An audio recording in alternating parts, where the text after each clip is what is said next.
بسم اللہ الرحمن الرحیم۔ السلام علیکم دوستو، امام پاک ابھی تک کوفہ کے حالات سے باخبر نہ تھے۔ جب آپ مقام ثعلبیہ میں پہنچے تو آپ کو حضرت مسلم اور ہانی بن عروہ کی شہادت کی خبر اس طرح ملی۔ عبداللہ بن سلیم اور مزری بن مشعم الاسدی فرماتے ہیں کہ ہم دونوں حج کو گئے تھے۔ حج سے فارغ ہوئے تو ہمیں سب سے زیادہ اس بات کی خواہش تھی کہ بہت جلدی جا کر دیکھیں کہ حضرت حسین کو کیا معاملہ پیش آیا۔ ہم اپنی سواریوں کو دوڑاتے ہوئے چلے اور مقام زرود میں آپ کے قافلے کو جا ملے۔ جب ہم آپ کے قریب ہوئے تو ہم نے دیکھا کہ ایک آدمی اہل کوفہ میں سے آپ کی طرف آ رہا تھا۔ آپ اسے دیکھ کر ٹھہر گئے، لیکن وہ دوسری طرف مڑ گیا۔ ہم نے آپس میں کہا چلو اس سے کوفہ کی خبر معلوم کریں۔ ہم اس کے پاس پہنچے اور اس کو سلام کیا۔ اس نے سلام کا جواب دیا۔ ہم نے پوچھا تم کون ہو اور تمہارا نام کیا ہے؟ اس نے کہا میں اسدی ہوں اور میرا نام بکیر بن مشعبہ ہے۔ ہم نے کہا ہم دونوں بھی اسدی ہیں۔ تعارف کے بعد ہم نے اس سے کوفہ کی خبر پوچھی تو اس نے کہا کہ میں ابھی کوفے سے نہیں نکلا تھا کہ مسلم و ہانی قتل ہو چکے تھے۔ میں نے دیکھا کہ لوگ ان دونوں کے پاؤں پکڑ کر ان کو بازار میں گھسیٹتے ہوئے لیے جا رہے تھے۔ یہ خبر سن کر ہم دونوں پھر امام کے قافلے کے ساتھ آ ملے۔ شام کو جب امام نے مقام ثعلبیہ میں منزل کی تو ہم نے آپ کو یہ سارا واقعہ سنایا۔ پھر ہم نے عرض کیا ہم آپ کو خدا کا واسطہ دیتے ہیں کہ آپ لوٹ جائیں۔ کوفہ میں کوئی بھی آپ کا حامی و مددگار نہیں ہے۔ ہمیں اندیشہ ہے کہ جو آپ کے دائی تھے وہی آپ کے دشمن ہو جائیں گے۔ اس پر بنو عقیل نے جوش میں آ کر کہا خدا کی قسم ہم سرزمین کوفہ کو اس وقت تک نہ چھوڑیں گے جب تک اپنے بھائی مسلم کے خون کا بدلہ نہ لیں گے یا ان کی طرح قتل نہ ہو جائیں گے۔ قافلہ یہاں سے آگے چلا۔ آپ جس دیہات سے گزرتے تھے لوگ جوق در جوق آپ کے ساتھ ہوتے جاتے تھے۔ زبالہ پہنچے تو آپ کو عبداللہ بن بختر کی شہادت کی خبر ملی۔ جب آپ کو اس قسم کے المناک خبریں ملی تو آپ نے اپنے سب رفقا کو جمع کر کے فرمایا ہمیں مسلم بن عقیل، ہانی بن عروہ اور عبداللہ بن بختر کے قتل کی خبریں مل چکی ہیں۔ ہمارے لوگوں نے ہمیں چھوڑ دیا ہے، لہٰذا تم میں سے جو شخص واپس جانا چاہتا ہے وہ خوشی سے جا سکتا ہے۔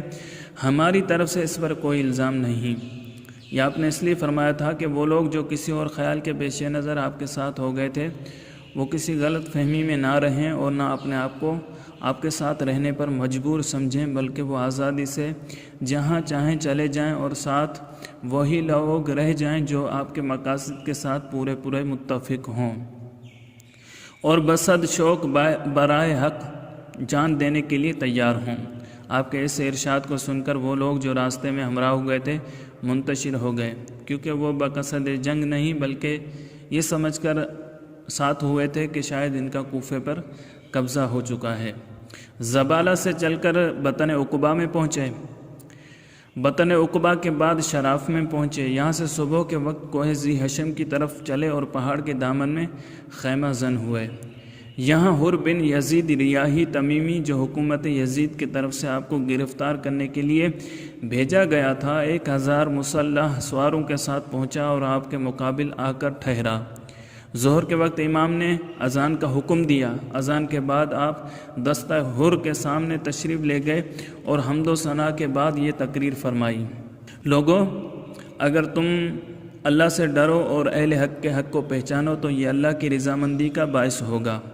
ہم اہل بیت نبوت ان دعوے داروں کے مقابلے میں جو تم پر ظلم و زیادتی کے ساتھ حکومت کرتے ہیں جس کا انہیں حق نہیں، خلافت کے زیادہ مستحق ہیں۔ اگر تم لوگ ہم کو ناپسند کرتے ہو اور ہمارے حق کو نہیں پہچانتے ہو اور آج تمہاری رائے اس سے مختلف ہے جو تمہارے خطوط اور تمہارے قاصدوں نے مجھ پر ظاہر کی تھی تو میں تمہارے پاس سے واپس چلا جاؤں۔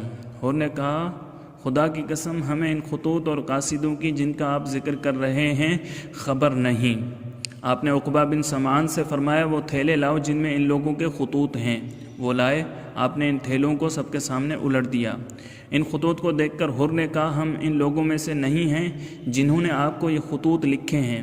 ہمیں تو یہ حکم ملا ہے کہ جب ہم آپ سے ملیں آپ کا ساتھ نہ چھوڑیں یہاں تک کہ آپ کو کوفہ میں ابن زیاد کے پاس پہنچا دیں۔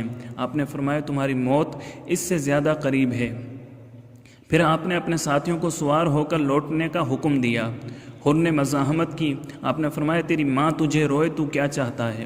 حر نے کہا خدا کی قسم آپ کے علاوہ کوئی اور عرب یہ کلمہ کہتا، خواہ وہ کوئی بھی ہوتا تو میں اس کی ماں کے لیے بھی یہی کہتا، لیکن خدا کی قسم میں آپ کی والدہ کا ذکر احسن طریقے سے ہی کروں گا۔ آپ نے فرمایا اچھا کہو تم کیا چاہتے ہو؟ حر نے کہا میں یہ چاہتا ہوں کہ آپ کو ابن زیاد کے پاس لے چلوں۔ آپ نے فرمایا خدا کی قسم میں اس میں تمہاری موافقت نہیں کروں گا۔ حر نے کہا خدا کی قسم میں بھی آپ کو نہیں چھوڑوں گا۔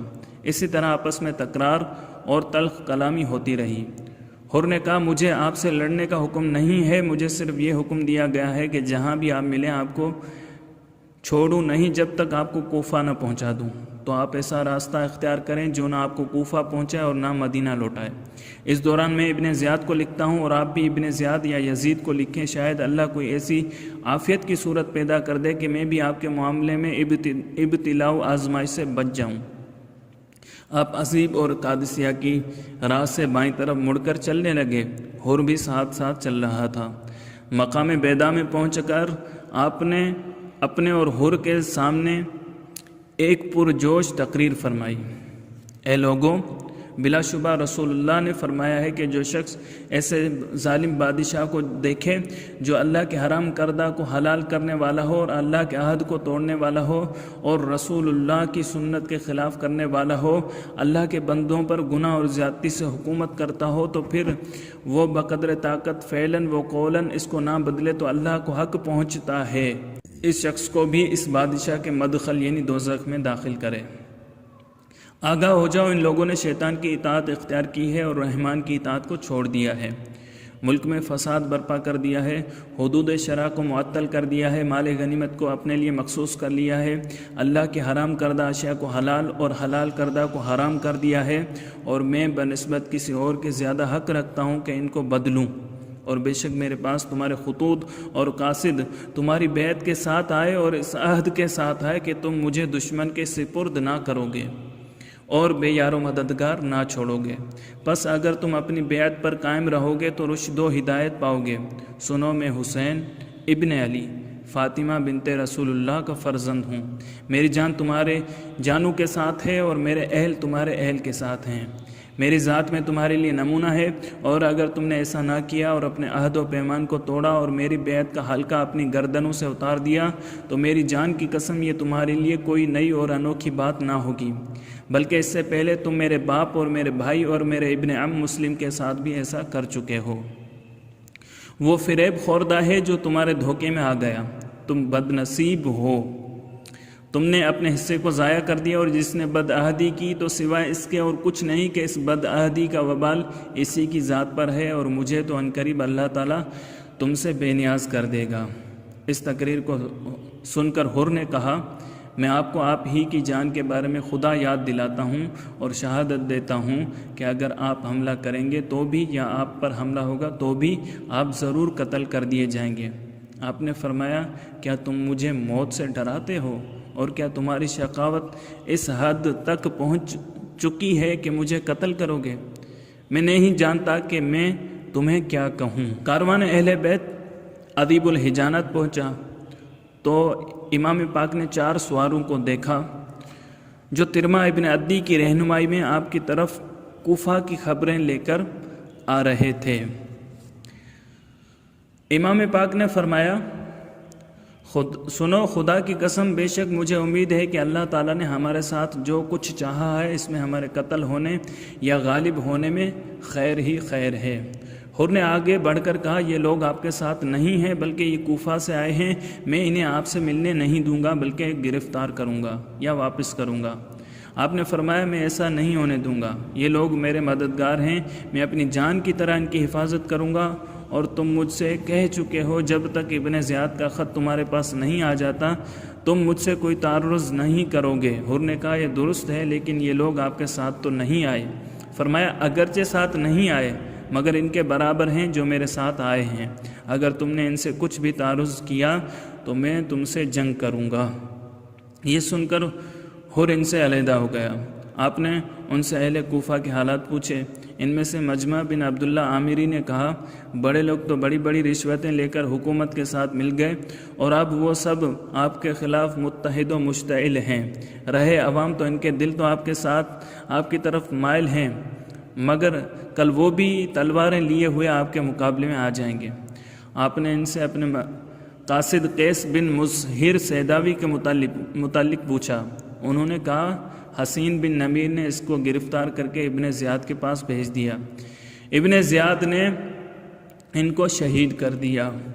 ترما ابن عدی نے عرض کی حضرت حالات بہت نازک صورت اختیار کر چکے ہیں اور آپ کے ساتھ صرف چند افراد ہیں جو بغرض جنگ بھی نہیں آئے، صرف ان کے مقابلے میں ہی حر کا لشکر 1000 پر مشتمل ہے، یہی بہت زیادہ ہے، اور میں نے تو کوفے سے نکلتے وقت کوفے کے باہر اتنا بڑا لشکر دیکھا ہے کہ اس سے پہلے میری آنکھوں نے کسی مقام پر اتنا بڑا لشکر نہیں دیکھا۔ میں نے ایک شخص سے پوچھا کہ یہ لشکر کس کے مقابلے کے لیے جمع ہو رہا ہے، تو اس نے کہا حسین بن علی کے مقابلے کے لیے۔ اس لیے میں آپ کو اللہ کا واسطہ دیتا ہوں کہ اگر ہو سکے تو ایک قدم بھی کوفہ کی طرف آگے نہ بڑھیں۔ اگر آپ کسی ایسے مقام پر جانا چاہیں جہاں اللہ آپ کو حفاظت سے رکھے اور جو کچھ آپ کرنا چاہتے ہیں اس کے متعلق بھی کوئی رائے اور آخری فیصلہ کر لیں، تو آپ میرے ساتھ چلیں، میں آپ کو اپنے بلند پہاڑ پر جسے کوہ آجاہ کہتے ہیں لے چلوں۔ خدا کی قسم وہ پہاڑ ایسا ہے جس کی وجہ سے ہم سلاطین و غسان و حمیر، نعمان بن منظر اور ہر اسود و احمر اقوام سے محفوظ رہے ہیں۔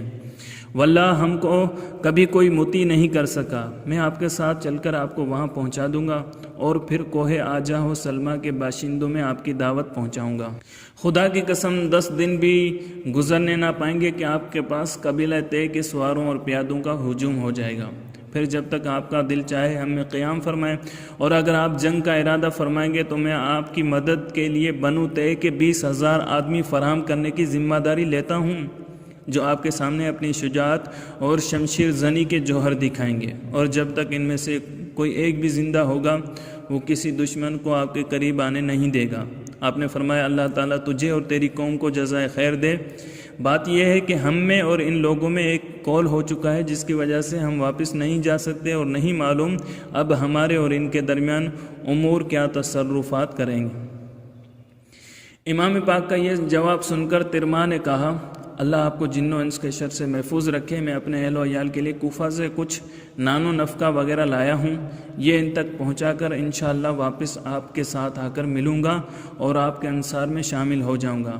آپ نے فرمایا اگر ایسا کرنا چاہتے ہو تو جلدی جاؤ، اللہ تم پر رحم کرے۔ چنانچہ ترما چلے گئے اور حسب وعدہ واپس بھی آئے، مگر راستے میں ہی ان کو آپ کی شہادت کی خبر مل گئی اور وہ واپس ہو گئے۔ اس کے بعد قافلہ امام عزیب الحجانات سے چل کر قصر بنی مقاتل میں اترا۔ آدھی رات کے وقت آپ نے رفقا سے فرمایا پانی بھر لو اور چلو۔ سفر کرتے ہوئے ذرا آنکھ لگ گئی، پھر ایک دم چونک پڑے اور 3 بار کہا انا للہ و انا الیہ راجعون والحمد للہ رب العالمین۔ یہ سن کر آپ کے فرزند حضرت امام زین العابدین نے کہا ابا جان میں آپ پر فدا ہو جاؤں۔ اس وقت آپ نے یہ کلمات کس وجہ سے فرمائے؟ آپ نے فرمایا میری آنکھ لگ گئی تھی، میں نے خواب میں ایک سوار کو دیکھا جو کہہ رہا تھا لوگ سفر کر رہے ہیں اور موت ان کی طرف بڑھ رہی ہے۔ اس سے میں سمجھ گیا کہ ہمیں موت کی خبر دی گئی ہے۔ فرزند امام نے کہا اللہ آپ کو برے وقت سے محفوظ رکھے، کیا ہم حق پر نہیں ہیں؟ فرمایا اس ذات کی قسم جس کی طرف بندوں نے لوٹنا ہے ہم حق پر ہیں۔ صبح کے وقت ایک مقام پر قیام فرما کر نماز ادا فرمائی، پھر روانہ ہوئے۔ اور بھی ساتھ ساتھ تھا، یہاں تک کہ میدان نینوا پہنچے۔ یہاں آپ نے ایک سوار کو دیکھا جو ہتھیار کندھے پر لگائے ہوئے بھاری کمان رکھے ہوئے آ رہا تھا۔ اس نے آ کر آپ کو نہیں حر کو سلام کیا اور ابن زیاد کا خط دیا۔ اس میں یہ لکھا تھا جب میرا یہ قاصد میرا خط لے کر تمہارے پاس پہنچے تو اسی وقت سے حسین پر سختی کرو اور اس کو سوائے ایسے کھلے میدان کے جہاں نہ کوئی پناہ گاہ ہو اور نہ ہی پانی ہو کہیں اترنے نہ دو۔ میں نے اپنے قاصد کو حکم دیا ہے کہ وہ تم پر کڑی نگرانی رکھے اور اس وقت تک تم سے الگ نہ ہو جب تک میرے پاس یہ خبر نہ آ جائے کہ تم نے میرے حکم پر عمل کیا۔ حر نے یہ خط امام اور آپ کے رفقا کو سنا دیا اور آپ کے ساتھیوں کو سختی سے ایسے میدان کی طرف چلنے اور اترنے کے لیے کہا جہاں کوئی نہ بستی اور نہ پانی وغیرہ تھا۔ آپ کے ساتھیوں نے کہا ہمیں چھوڑ دو، ہم نینوا یا غازریہ یا شفیہ میں اتریں گے۔ حر نے کہا خدا کی قسم میں ایسا نہیں کر سکتا، کیونکہ اس شخص کو مجھ پر برابر نگرانی کے لیے مقرر کیا گیا ہے۔ اس پر زہیر بن کین نے عرض کیا، یا ابن رسول اللہ، ابھی ہم ان لوگوں سے آسانی سے لڑ سکتے ہیں، لیکن اس کے بعد جو وقت آئے گا وہ بہت سخت ہوگا، اس قدر زیادہ فوج دشمن آئے گی کہ ہم اس کا مقابلہ نہیں کر سکیں گے۔ فرزند رسول نے فرمایا، میں اپنی طرف سے جنگ کی ابتدا نہیں کروں گا۔ زہیر نے کہا، اچھا پھر ایسا کیجئے کہ سامنے جو گاؤں ہے اس میں نزول فرمائیے، یہ کچھ محفوظ بھی ہے اور فرات کے کنارے بھی ہے، اگر یہ لوگ ہمیں وہاں جانے سے روکیں گے تو ہم ان سے مقابلہ کریں گے، اور یہ مقابلہ بعد میں آنے والے لوگوں کے مقابلے کی بنسبت آسان ہوگا۔ آپ نے پوچھا اس گاؤں کا نام کیا ہے؟ عرض کیا عقر۔ فرمایا، میں عقر سے اللہ کی پناہ مانگتا ہوں۔